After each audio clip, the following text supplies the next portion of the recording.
guys, it's Ashley from Best Dressed, and today I'm going to be showing you how I got this perfect 50s inspired ponytail. As a base, I'm starting out by applying Aveda's Damage Remedy Daily Hair Repair to freshly washed hair that's still a little bit damp. This is a leave-in treatment that gives a little TLC to damaged or dyed hair, which, let me tell you, my hair needs. It has a built-in detangler, leave-in treatment, style prep, and heat protectant all in one, which will be perfect for the curls that we're going to be doing in a second.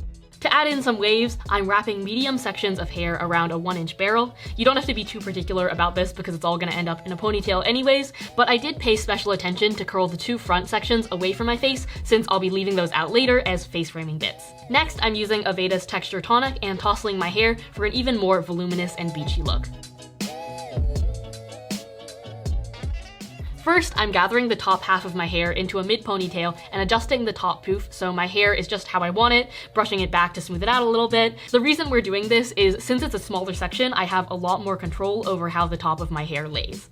And now I'm taking the rest of my hair and securing it to make a second ponytail right underneath the first one, so we have this nice little two ponytail mohawk going on.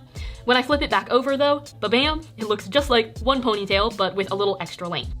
To blend the two ponytails together further, I'm wrapping around a little scarf. Any type of ribbon or bow or bandana would work perfectly, and it's a lot easier than doing that fiddly thing where you wrap a section of your hair around the elastic that I can never seem to get right.